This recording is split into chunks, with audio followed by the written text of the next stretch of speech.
Assalamualaikum dan selamat sejahtera. Hari ini kita nak belajar berkaitan dengan hidung. Jadi kita akan lihat apa itu struktur hidung, apa fungsi yang ada, apa fungsi setiap bahagian hidung dan bagaimana kita dapat menghidu bau makanan dan bau yang ada di udara. Jadi kita lihat dahulu. Apa yang berkaitan dengan hidung. Jadi hidung adalah satu organ deria bau. Jadi deria bau organnya adalah hidung. Jadi hidung adalah organ bagi deria bau. Kemudian bau merupakan bahan kimia yang wujud dalam udara. Jadi bahan kimia yang ada dalam udara, kita katakan bau. Jadi bau itu merupakan bahan kimia yang wujud dalam udara. Jadi hidung akan mengesan bau. Akan mengesan bahan kimia yang ada dalam udara. Dalam hidung kita, ada lebih kurang 10 juta sel deria bau. Ada sel deria bau sebanyak 10 juta.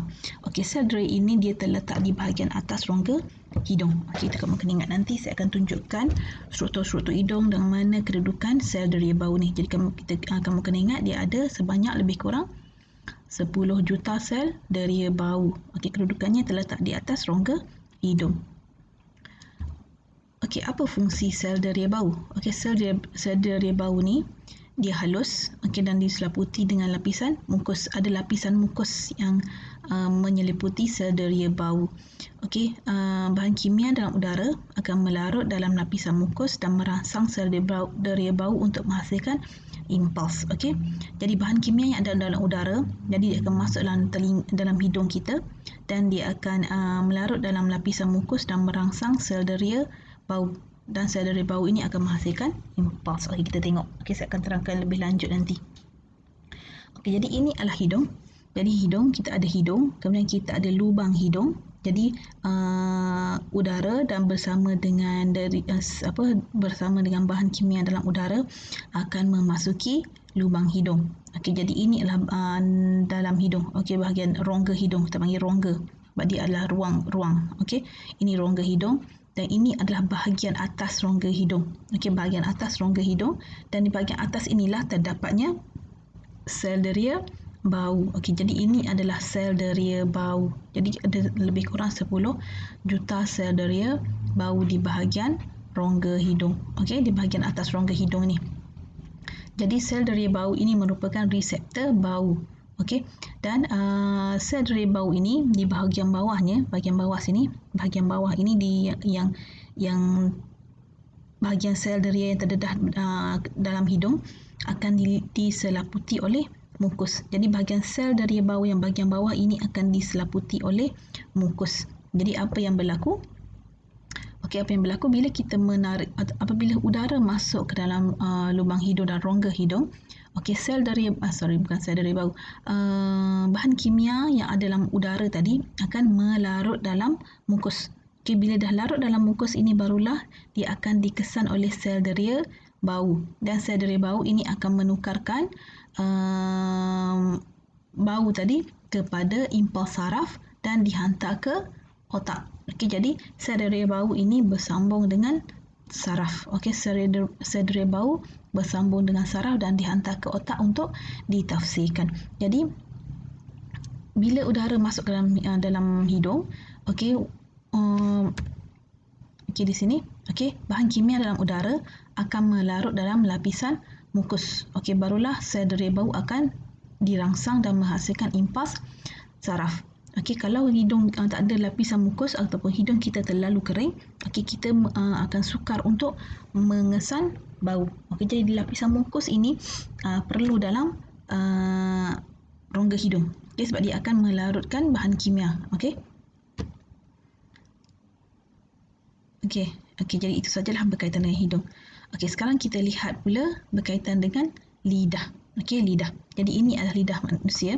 Jadi kalau kita lihat, lidah manusia ini dia bukan licin. Pada bahagian lidah ada macam berbintik-bintik. Ada bintil-bintil gitu. Jadi bintil-bintil yang ada pada lidah itu jika kita besarkan, inilah bentuknya, kita panggil papila pada lidah. Papila pada lidah. Kemudian pada papila ini ada tunas rasa. Yang di sini, ini adalah tunas rasa. Jadi bila kita besarkan, pada liang-liang ini ada liang dan ada reseptor rasa. Okey, ini adalah reseptor rasa. Okey, jadi ini liang yang terbuka pada papila. Okey, pada papila ada tunas rasa. Jadi ini adalah bentuk tunas rasa. Okey, jadi reseptor rasa terdapat pada papila. Okey. Okey, ini adalah reseptor. Jadi ini adalah sel yang menyokong reseptor dan reseptor ini disambung ke otak. Jadi bahan kimia yang ada dalam makanan akan melarut dalam air liur. Okey, akan melarut dalam air liur dan akan masuk ke dalam liang ini dan dikesan oleh reseptor rasa, dan reseptor rasa akan menukarkan maklumat tersebut kepada impuls saraf dan dihantar ke otak. Jadi ini adalah lidah. Okey, lidah merupakan organ deria rasa. Okey, ini sudah beritahu tadi, terdapat bintik kecil. Okey, permukaan papila dilapisi oleh beratus-ratus tunas rasa. Jadi pada papila itu ada beratus-ratus tunas rasa. Jadi pada lidah kita ini ada sangat banyak tunas rasa. Okey, jadi setiap tunas rasa pula mengandungi 10 hingga 50 reseptor rasa. Jadi pada permukaan papila dilapisi oleh beratus-ratus tunas rasa. Okey, jadi ini papila. Okey, ini papila. Okey, ini papila. Jadi untuk satu papila ini dia ada beratus-ratus tunas rasa, dan satu tunas rasa ini ada 10 hingga 15 reseptor rasa. Okey. Okey, jadi reseptor rasa ini dapat mengesan 5 jenis rasa, iaitu manis, masin, masam, pahit dan umami. Okey. Okey, kita dah tahu tentang manis dan kamu juga tahu tentang masin, masam dan pahit. Okey, ini benda yang kamu biasa jumpa, manis, masin, masam dan pahit. Okey, dan yang terbaru adalah umami. Okey, apa itu rasa umami? Okey, umami dikelaskan sebagai rasa asas. Okey, kerana terdapat reseptor rasa yang dapat mengesan rasa umami sahaja. Okey, jadi apa itu umami? Apa itu umami? Umami adalah rasa lazat ataupun rasa sedap. Okey, seperti rasa daging dalam sup ataupun rasa bahan penapaian, rasa keju, rasa cendawan, rasa MSG, rasa sedap. Umami ini rasa sedap yang menyedapkan makanan. Jadi kita rasa umami. Jadi umami itu adalah rasa sedap. Okey, jadi umami. Okey, ini adalah fungsi tunas rasa. Okey, ini juga saya terangkan. Okey, bila makan dikunyah, sebahagian ataupun semua bahan kimia larut dalam air liur. Okey, bahan kimia yang larut ini akan meresap ke dalam tunas rasa melalui liang dan merangsang reseptor rasa untuk menghasilkan impuls. Okey, saya terangkan tadi. Okey, kemudian impuls saraf ini akan dihantar ke otak lalu ditafsirkan sebagai rasa manis, masin, masam, pahit, umami ataupun kombinasi mana-mana rasa ini, semua 3, 4 ataupun mana-mana satu. Okey, dia boleh tafsir semua. Okey, sekarang kita lihat bahagian-bahagian lidah. Okey, jadi bahagian lidah tertentu akan peka terhadap rasa-rasa tertentu. Okey, dia bukan semua satu lidah kita boleh rasa semua 5 rasa tadi, bukan. Ada bahagian tertentu dia hanya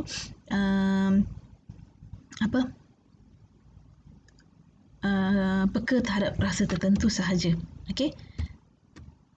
Okey, jadi kita lihat di sini bahagian depan lidah. Okey, bahagian depan lidah ini rasa manis. Okey, rasa manis. Bahagian depan lidah ini akan rasa manis. Setelah kalau kita makan makanan yang manis, kita akan terus rasa manis. Sebab bahagian lidah di hadapan itu yang mengesan rasa manis. Kita terus dapat, kalau kita makan atau minum minuman manis, kita rasa dengan hujung lidah pun kita dah tahu itu adalah manis. Sebab bahagian yang dapat rasa manis itu adalah di bahagian depan.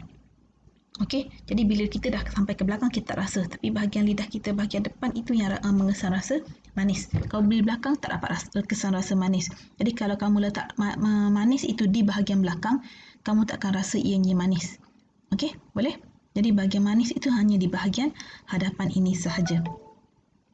Okey, seterusnya adalah rasa masin. Okey, rasa masin di bahagian depan tapi tepi. Di bahagian depan dan bahagian tepi sedikit tapi di hujung-hujung. Okey, ini mengesan rasa masin. Okey, ini rasa masin. Okey, kalau masam pula dia bahagian betul-betul tepi. Okey, tepi sampai ke belakang sedikit. Itulah kalau kita makan benda rasa masin, kita rasa macam masin itu di bahagian tepi. Kita akan rasa masin di bahagian tepi yang dekat dengan telinga tu. Okey, kalau kamu rasa, bolehlah kalau ada makanan-makanan masam, masin, manis, pahit di rumah, kamu boleh rasa sendiri. Okey, seterusnya adalah rasa pahit. Okey, rasa pahit dia bahagian belakang. Okey, pahit itu dapat kesan rasa belakang. Jadi kalau kamu perasan, kalau kamu minum minuman pahit, contohnya kopi yang tak ada gula, kamu akan rasa pahit. Tuan kata pahit sampai ke tekak. Okey, kenapa orang kata pahit sampai ke tekak? Sebabnya bukannya pahit, sebab bukan pahit rasa memang kopi itu akan dirasai oleh semua lidah, tapi yang dapat mengesan pahit adalah di bahagian belakang sahaja. Itu sebabnya kita bila kita minum minuman pahit, kita akan rasa pahit itu sampai ke tekak. Okey, sebabnya bahagian lidah belakang itu yang hanya dapat mengesan rasa pahit.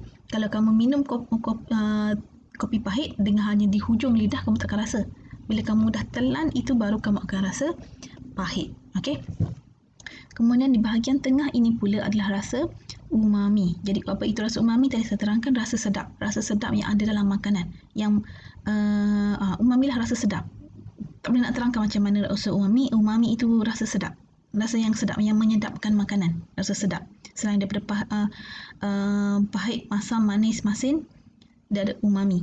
Okey, umami. Kamu biasa dengar rasa umami, sekarang orang sebut rasa umami. Umami itulah rasa sedap. Rasa lazat. Okey. Jadi itu berkaitan dengan lidah. Okey.